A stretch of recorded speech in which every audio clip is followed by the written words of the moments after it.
नमस्कार विद्यार्थी मित्रांनो, आज आपण आन्सर की MHLOS CET 3 इयरची डाउनलोड कशा पद्धतीने करायची आहे त्याची इन्फॉर्मेशन आपण या व्हिडिओमध्ये घेणार आहोत। ऑलरेडी आपण लास्ट लेक्चरमध्ये ऑलरेडी बघितलेले आहे कशा पद्धतीने आन्सर की आपण बघितलेले आहे, पण आता तुम्हाला PDF फॉर्मॅटमध्ये तुम्हाला कशा पद्धतीने डाउनलोड करायचं आहे त्याची इन्फॉर्मेशन तुम्हाला या व्हिडिओमधून देणार आहे। ठीक आहे, चला तर मग आपल्या टॉपिकला सुरुवात करूया। CETच्या आपण वेबसाईटला आलो आहोत।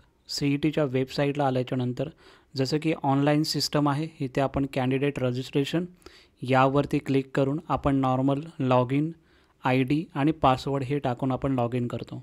ते लॉग इन केल्याच्यानंतर तुम्हाला अशा प्रकारचे विंडो ओपन होते। त्यामध्ये तुम्हाला फक्त मॉर्निंगला हा खूप इश्यू चालू होत होता की ऑब्जेक्शन जे ट्रॅकिंग सिस्टम आहे म्हणजे आन्सर की डाउनलोड होत नव्हती।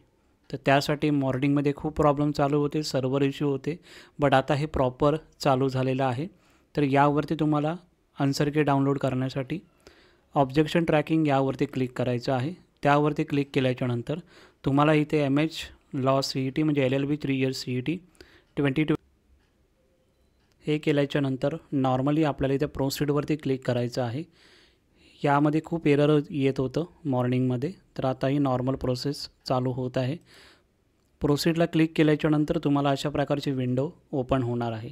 त्यामध्ये फक्त तुम्हाला काय करायचं आहे, PDFसाठी तर फक्त तुम्हाला इथे Ctrl+P करायचं आहे। Ctrl+P केल्याच्यानंतर पूर्ण PDF जे आहे ते डाउनलोड होऊ द्या। त्यानंतर तुम्ही सेव्हला ऑप्शनला क्लिक करा। ठीक आहे, हे पूर्ण PDF अशी डाउनलोड झाल्याच्यानंतर तुम्हाला फक्त इथे सेव्ह ऑप्शनवर क्लिक करायचं आहे। सेव्ह ऑप्शन क्लिक केल्याच्यानंतर इथे तुमची जी फाईल असेल ती डेस्कटॉप किंवा डाउनलोडमध्ये ती फाईल सेव्ह होऊन जाईल। ठीक आहे, तर तुम्ही एकदा चेक पण करू शकता। त्यासाठी मी इथे बघत आहे की डेस्कटॉपमध्ये माझी जी असेसमेंट जे आपण डाउनलोड केलेली आहे ती ऑलरेडी इथे डाउनलोड झालेली आहे। अशा पद्धतीने तुम्ही PDF डाउनलोड करू शकता, जेणेकरून तुम्हाला प्रॉपर क्वेश्चन आणि आन्सर त्यामध्ये तुम्हाला माहिती पडून जाईल। ठीक आहे, थँक्यू सो मच। एवढंच या व्हिडिओमध्ये होतं।